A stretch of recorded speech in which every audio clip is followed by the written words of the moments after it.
Welcome to the Peace, Harmony, and Joy podcast. I'm Ken Brandeis here with my co-host, Scott Frank. Scott's a guy that literally wrote the book on the topic, Peace, Harmony, and Joy. Scott, we've got another great guest from our board, Lisa Swallow. Tell us about Lisa. So I'm excited for our audience to get a chance to know Lisa today. Lisa is an amazing person. And she's taken on an amazingly important topic, politics. I think the bottom line is its core. She loves people and she just wants everybody to get along. She wrote a book. And she's formed an organization called Crossing Party Lines, but it all revolves around relationships and understanding that we are all important and we all have important perspectives that need to be understood and heard. And so I've gotten to know Lisa through her organization. She's recently joined our board of the Peace, Harmony, and Joy Alliance. And one of the things I really like about what she does is not just books and webinars, but she really truly gets people together and gets people to take the time to listen and understand each other. So that's something that the Peace, Harmony, and Joy Alliance is building out, and I think she's a great role model, and there's just a lot we can learn from her. So Lisa, welcome to the Peace, Harmony, and Joy podcast, and we're excited for you to share your story and wisdom with our audience. Thank you. I'm so happy to be here. This is wonderful. So Lisa, I'd love to dig in on the politics right away based on what's going on in the world now, but I'd like to start out just by having you share with us some of your background and your journey to get to where you are today. Ken, that is an amazing question. And I don't usually think about it this way, but I have 4 children, and one of them is neurodivergent. He is Asperger's or autism, however you want to talk about it.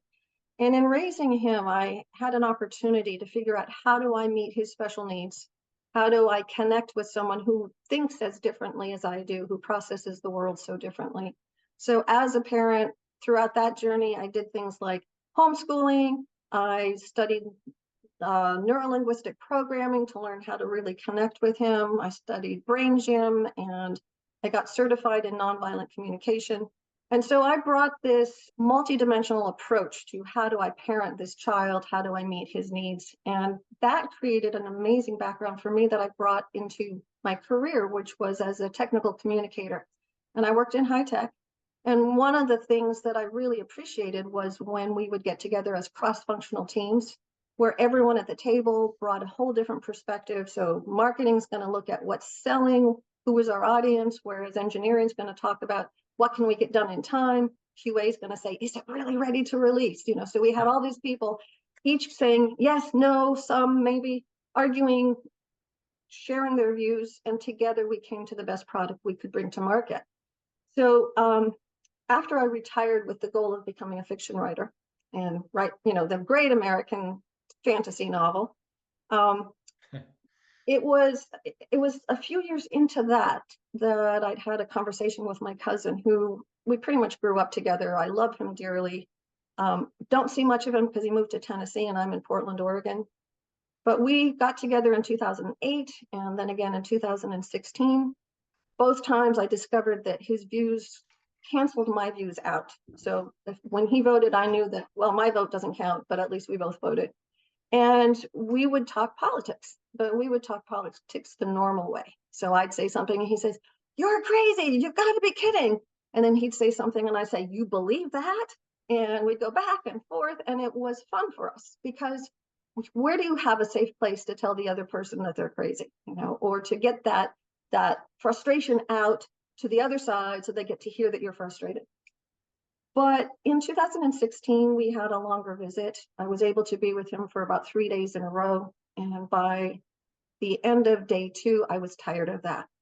I didn't want to rant and rave. I did not want to argue. I didn't want to tell him he was stupid.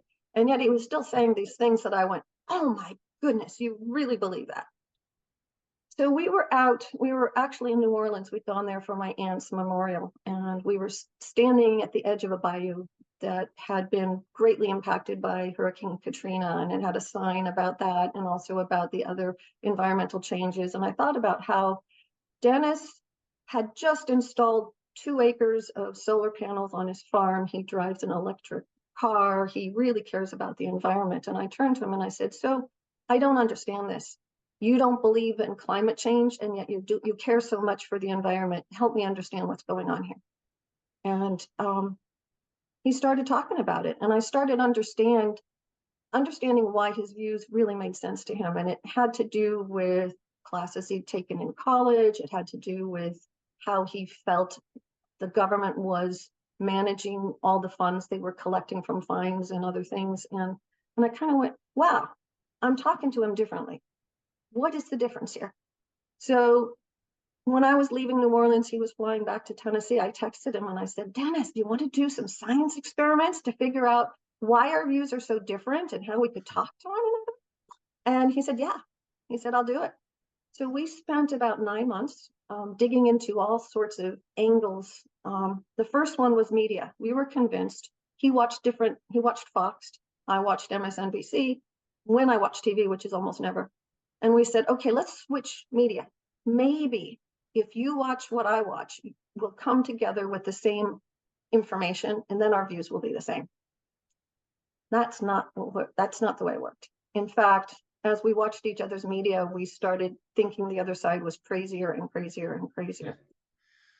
So then I went into a deep dive on, well, what's going on here? And I went, oh my goodness, I'm a writer. I understand the business of writing. Media is business. Clearly, it has to do with the audience segments. So clearly, they believe that each of the audiences wants a different thing. And then I said, so they're targeting it to the audience. So what's different about him compared to me?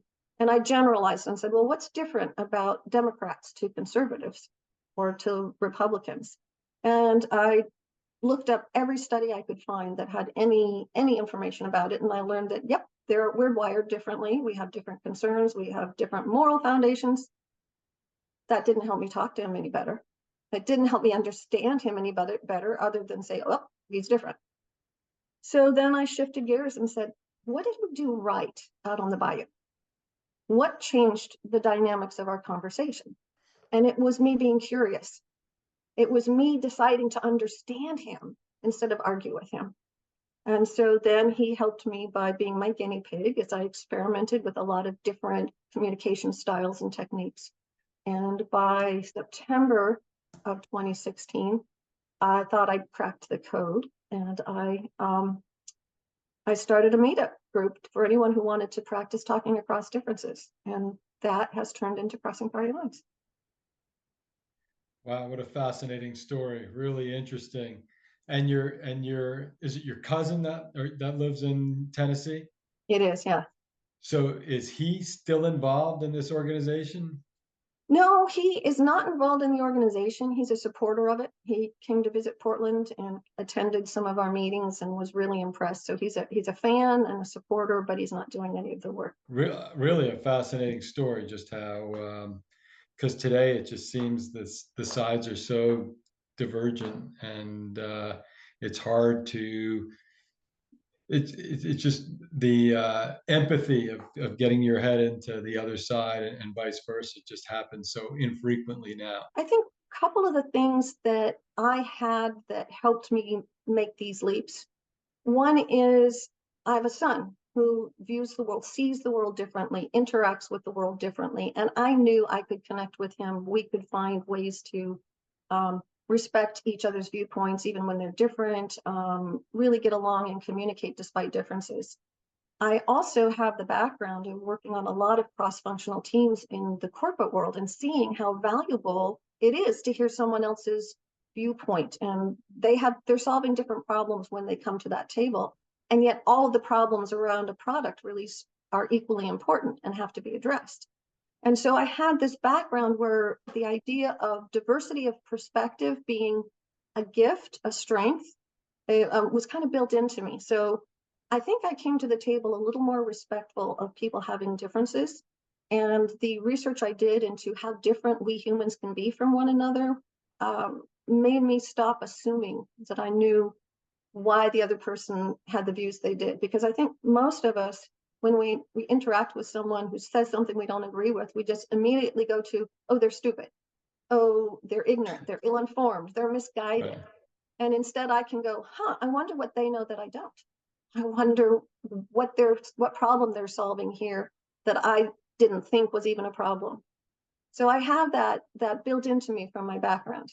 I think that's a lot of humility is what it takes sometimes to open yourself up like that. So crossing party lines, you've written a book, which I'm assuming is sort of one piece of the puzzle. What all is crossing party lines? Well, we're a national nonprofit. We are currently in 9 states and we have 11 chapters. So, but Ken, I know you're originally from Atlanta. We have a chapter in Atlanta. We started as meetup groups that would have in-person conversations around issues. We kept that going for a while until COVID happened, and then we had to go virtual. So then we started having conversations that were national.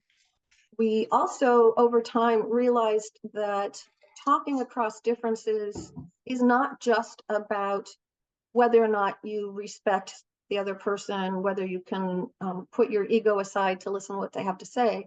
There's actually some teachable skills that are involved in this. So we have a set of 8 or a couple more in development workshops that we teach to help people develop the skills and get even more and more adept at it. We offer weekly conversations and we offer the workshops. We have some other activities that we do, game night, book clubs, things like that, because at Crossing Party Lines, we don't think this talking across divides is a once and done thing. We think it's a set of life skills. We think these are life skills that have to be practiced. You need to practice them as often as you can. So our weekly conversations are both places to learn about issues, to meet people whose views are different, to hear different views, but also to practice those skills. And we also feel that what we're building is a community. We are not just giving you skills and sending you off. We are creating a new community, which is a community of people who celebrate differences and recognize that our differences are what makes America so wonderful and so strong. Is there a corporate angle to this? In other words, like as you're telling me about this, I see it in the corporate world where, like you said, there's all these different departments whose motivations aren't always in alignment with each other. And wow, what an interesting thing to try and get everyone in alignment and all rowing in the same direction to teach these skills. Is that part of the strategy yet? Yeah, we actually have just recently done our first corporate training where we went into a health organization and worked with nurses and doctors and other people. And one of the reasons we started doing that, there's a lot of great trainers out there who teach most of those same skills that we teach, but we put them into a different context. I don't know about you, but when I was working, I always felt that there was this unspoken or sometimes spoken rule of leave your politics and religion at the door and just come and work.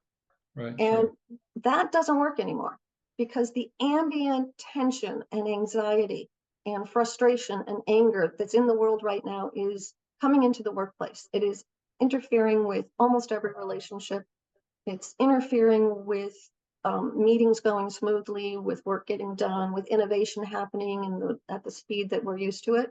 So we decided that this really is something that is useful in the corporate space. So Scott, I'm curious, you have a big team at a big company. Do you see that? Is it more challenging today than it was, say, 20 years ago or whatever? Without a doubt. And I think social media is a big part of that. I mean, people are getting so much more information. It's so disparate. And anything you believe in, honestly, you can find more and more data to support your side. And it just makes it harder for people to see the other side. Yeah, I would just think to get anything done. I mean, we hear so much about it on the college campuses today, but certainly in the corporate world, it's a big thing. And then obviously on the college campuses, I've got one still in college, and there's all kinds of stuff going on his campus right now. It's making it a difficult place to go to school and to go about the business of going to school.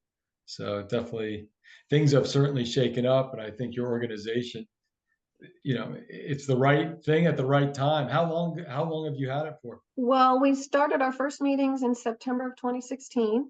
A similar group, same name, also made up, same vision, started in New York City in around February or March of 2017. We discovered one another probably August of 2017, joined forces, and in 2018 we became a national nonprofit. And so do we count from 2016 or 2018? But we've been doing it a while now. We'll go with 2016. But what's interesting to me about that is you started before a lot of the elevated level of conflict, I guess I'll call it. So you were already thinking along these lines beforehand, I guess, like you said, because of your background with your son and all that. But really interesting, and I think the timing's amazing for something like this. So let's take a left turn towards peace, harmony, and joy, because I see a lot of synergies there. Scott, help me get this straight in my head. When I found out about Lisa and what she was doing, it was the perfect match from my perspective. We're ultimately trying to get peace on earth. And at the same time, we believe that peace on earth starts with each one of us feeling peace, harmony, and joy within. Because if you're not feeling good about yourself, if you've got a lot of anxiety, if you're not feeling, like life's treating you well, it's hard to feel good about others. And so, when you start with yourself and you're feeling good about yourself, then I think it's perfect to be a part of Lisa's organization. And we truly believe that you've got to take the time to sit down and get to know other people. You can't read about them. You can't watch them on TV. I mean, you can't just assume people just because they look a certain way or they've got certain beliefs or certain types of people. I mean, everybody's unique and special. And so we talk about it in the book, and we've always believed, and in fact, the book was based on a series of workshops over a decade that Yasi and I had. So we had something similar but different than what Lisa does. But it's amazing the power of conversation, respectful conversation, when people take the time to listen and understand each other. So again, when I found out what Lisa was doing, I was excited. And when I met Lisa, I was like, this lady's really special. She's doing something so important. So yeah, I excited to have her on our board. And I want to ask Lisa, we talk about again, peace on earth, and it starts with ourselves. And, every time I see you and I see you with people, I mean, you've got this calm about you. You've got this peace. And I think, again, we said, if you don't have it yourself, it's hard to have it with other people. Can you share with our audience a little bit of how do you find peace? How do you just find this calmness so that you can, leverage all the greatness in yourself and with others? I think I love that question, Scott. I'm going to kind of probably circle around it because it certainly was not a prepared answer. I think one part of it, so back to crossing party lines for just a minute. A big reason I started it was not only was I seeing some challenges talking to my cousin, but I was seeing families falling apart, relationships ending. And I saw that and I said, I refuse to believe that half of America is my enemy. But when I started it, I felt very alone in this. In fact, a lot of my friends said, good luck with that. It's never going to work. A few others said, well, I refuse to talk to the other side. I think you're crazy. And so I was a little frightened and really uncomfortable, but I leaned into it. And when I met so many amazing people from all sides, our first meetings, we had liberals, conservatives, libertarians, we had some Antifa folks. We had some of everybody in the room, but everyone was there with the intention to listen, to connect, to find a way to connect and talk. And it warmed my heart. I got this trust and faith in humanity that I had been lacking when I was first exploring this idea. So I think part of my peace comes from knowing that almost every person I meet is an amazing person that I have something in common with, that I can connect with, that I can, if not find common ground, we can find respect and appreciation for one another. So I think thanks to the work I'm doing, I feel more comfortable in the world with myself and with the world. I see hope. I see possibility for community across differences, and I feel empowered. I feel like I can make a difference. So that's a big part of it. I think also knowing that I'm not alone in this, I'm part of something much bigger, whether it's part of learning to talk across political differences or working to create peace and harmony and joy in the world. I'm not alone. I'm part of something much bigger than myself, and that gives me peace. Um, there's so many aspects to it, but I think peace for me is in part coming to understand where we are, accepting that we're here, not fighting against, but fighting towards the things that we want to achieve and knowing we can do so. That's amazing. And couple of takeaways I have. One is I think a lot of people's anxiety is around things they fear. And I think we all have things that we fear. At the same time, it's amazing how empowering it can be and how it can really produce a peace and a calm in ourselves when we kind of embrace our fears, when we kind of run to them. And the fact that you didn't let them keep scaring you, that you didn't hide from them. I mean, that you went right towards them and you said, yeah, I want to deal with this. I mean, I think that's a great lesson for all of us. If whatever you're scared of, whatever you're worried about, if you just deal with it. It's amazing how almost always it's nothing close to what you thought, how bad it was, and how you can actually get it into a place where you can deal with it. And I also like what you're saying. I mean, we're all in this together. We are part of something bigger, and I think a lot of anxiety is when people feel alone, and it's so important for people to understand that nobody's alone. I mean, there's so many people out there that care about you, that want to help you, and it's so great that you're bringing people together, and that you're and you've got this calmness because you didn't know initially. It sounded like, I mean, you were concerned, am I alone in this feeling and this what I want to do, but now that you have seen it firsthand, that there's a lot of people that gives you the peace and calm. Let me ask you the next question is, for peace, harmony, and joy within, we say, you got to have calmness so that you can, feel good about yourself. But and everybody's entitled to have joy. We believe that's, we're built here to have joy, not to suffer. But in order to have joy, you can't just have calm. We talk about harmony being the bridge, and harmony is about being in touch with your true talents and gifts and being true to yourself. And again, you're an example of somebody who's kind of taken a different road than most, but you've been also, I can tell as you talk, you've been aware of things that you were enjoyed, things that were important to you, that you were passionate about. Can you just talk a little bit about how you discovered things in yourself and how you kind of had confidence to go after them? I think, again, I was really fortunate in my background. So when we started Crossing Party Lines, we're still 100% volunteer run. We don't hire anyone to do our websites or anything like that. And the really great thing was my background gave me the skills I needed to do 90% of what we needed to do at Crossing Party Lines. I could put together the workshops. I knew how. I've been writing them for years. I could put together the websites. I found that every part of me was pulled into this work. The part that surprised me, though, Scott, was I've always been a content producer and I've managed a few teams, but I had never facilitated or moderated conversations, especially difficult ones with people whose views were really different. And what I discovered was that there was a lot more love and compassion in my heart that I knew. And every time I meet with a bunch of people, my heart felt like it was expanding.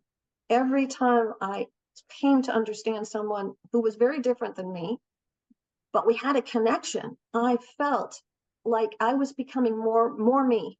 I was bringing everything to the table for this work, even the fears, even the vulnerability. So sometimes when I've been moderating, I'll have to say, whoa, that's taken me by surprise. Would you give me a moment so I can really adapt to that and slow it down, because that's what I would need sometimes. Sometimes I've said while moderating, that idea is a little scary for me, but I want to hear more so you can help me be less afraid. So this position of founding, running, Crossing Party Lines, holding these meetings, I think it's helped me to come into the world as my full self in a way that I never had before. That's excellent. And it's exciting to hear someone like you talk, because it's something that obviously you noticed was important to you. I think you noticed it was important to society, and yet you didn't know everything about it, and you didn't know how it would turn out. You didn't even know how well you would do it. But I think the key point is be in touch with what you're interested in, what you're passionate about, what you truly want to do to help the planet. And it's amazing how you know you do it, and you'll grow into it. I got to believe there's plenty of times where it didn't go perfectly, and you learned a lot of lessons. But that's part of growing up. That's part of growth. That's part of maturity. That's part of you know growing towards our potential.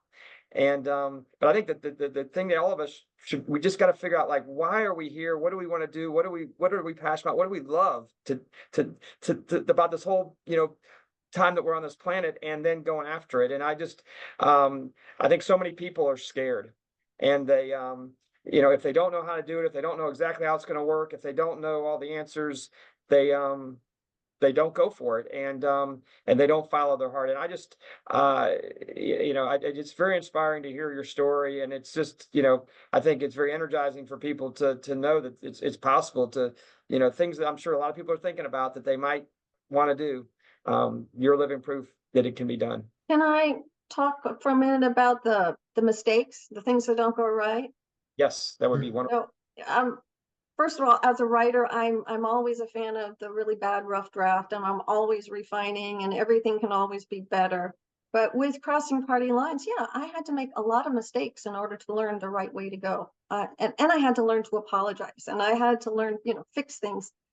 But in that process, we move closer and closer to where we want to go. We learn from every mistake. I learned to embrace something that goes wrong as a gift because it helps me get closer to what will go right. It also helped me look at people differently. I don't expect anyone I talk to have all the answers. I don't expect them to do everything right. A lot of people come to crossing party lines. They don't talk the crossing party lines way, which is very respectful. They need to learn how. But we make space for them to make mistakes.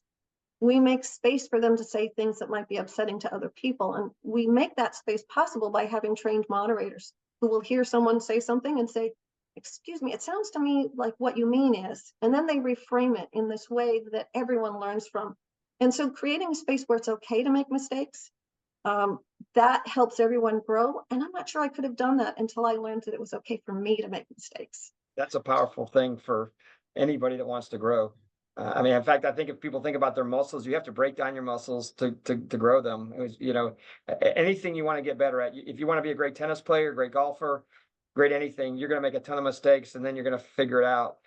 We should never be afraid to make mistakes, and it's great when you have coaches around who can help you to learn and develop your skills. But I think that is one of the biggest things. People are afraid to make mistakes, and afraid if they do, that people are going to judge them, or they're going to feel like failures. But if you follow your true passions, if you are true to yourself, and embrace the mistakes, honestly, embrace the lessons that come with it. It's amazing how fulfilling your life can be. Yeah. So, Lisa, if someone wants to learn more about crossing party lines, get involved, read the book, how do they find out about it? Well, the first way, come to crossingpartylines.com. You can learn all about us as an organization. We usually advertise our things through Meetup. Any of our events, you'll find out through Meetup. Just go onto meetup.com, and even if it's not in your area, if you type in the how far to look thing, there's a place where you can say, how far should your events be? People find us. People have found us from China, from Japan, from Brazil. So I know you can find us that way. We're also on Citizen Connect, and places like Peace, Harmony, and Joy. You can get my books. I have 2 books out. One is a workbook. So if you can't attend my workshops, or if I'm not doing them as often as you like, because I only do one per month, the workbook teaches you how you can learn the same skills in your own home, go whatever pace you want. And that's called Yes, You Can Talk Politics. And the other book is a memoir, because this was not an easy journey to take, to go from being a normal person to someone who would start crossing party lines, right? It was not easy. I had to face a lot of all the things that I thought were true about relationships, communication, politics. All of them were wrong, and so I had to go through a lot of hoops. And so I started to think that, wouldn't it be nice if I had read someone's story so I could learn through their mistakes instead of making them all myself? So I decided to write a memoir that told that story. It's just about a certain period in my life when I was developing crossing party lines, and it shows the heartbreak, some of it really heartbreaking and some of it really difficult. And yet it got me here. So I thought that story might be interesting. So that's out as a memoir called No One Was Listening. And I assume both of those are accessible from the website, Yeah, and on crossingpartylines.com. Amazon as well. Yeah. I recommend them. Thank you, Scott. So to me, the two things that really resonated with me, and one of them I'm going to borrow, but you use the term lean in. I just think that's a really neat term. I hadn't heard it before. But leaning in is, I guess, what Scott was reiterating towards the end of saying, don't be afraid, just do it. And you may make mistakes along the way, but every mistake is a step closer to success. And so I really like that term, leaning in. And then the other thing that we've actually, in some of the other board member interviews, a lot of people bring up curiosity, and that's, I haven't read your book yet. I will, but I haven't yet. But to me, if you're not curious, if you're not willing to listen and really actively listen and learn, it's just not going to work. But if you are, then you open yourself up and you're able to, whether it's talking politics or in a business setting or out of school or wherever it is, that to me probably is really the key to this whole thing. Would you agree? I agree that curiosity is probably the superpower that we all need to bring forward in our whole lives, whether it's our personal development, our talking across differences, or even in our marital relationships. Often we take for granted our partners. We forget to be curious about, why did you say that? Why did you do that? And these things are what you need to be doing in order to keep the connection alive. But there's another aspect to it that very few people want to talk about, is life isn't always easy. It's not always fun. It's not always comfortable. And one of the things that I learned through the Camino, I've walked the Camino in Spain, the Camino de Santiago, which is a pilgrimage where you walk 500 miles. You learn a lot about yourself, about your fellow man, all of that. But you also learn that life is a little uncomfortable. Sometimes it's a lot uncomfortable. And you have to be ready to experience discomfort if you're going to listen to someone whose views are different than your own. You have to be ready to be uncomfortable when you make mistakes. You have to be ready for the discomfort of learning that, oh my gosh, all these things I thought were true are wrong. And you might feel shame, you might feel like you were duped or whatever. You've got to be able to tolerate those discomforts in order to keep on going. So curiosity alone is amazing. But if you go in saying, well, this is uncomfortable, this is difficult, so I'm going to quit, you're not going to get very far. But if you say, yeah, I knew that might be tough, but I'm going to keep going, then you can really make more progress. So I guess if we couple those two things together, we hit the home run. Yeah, I would say that. Yeah. Scott, any last words for us? This has been great. The one thing I want to say about curiosity is, when we talk about it in the book, is if we can live like children. Children are generally the most joyful people you'll ever meet, and they are always curious, and everything is new and exciting. They jump out of bed energized. They want to just understand and do things, and the more we can I think utilize curiosity, I think that is just a way to live the child within us and really create so many joyful experiences throughout our day. All right. Well, for the Peace, Harmony, and Joy podcast, please follow us, like us, give us a review, and most importantly, join us on our joyful journey to bring peace, harmony, and joy to the world.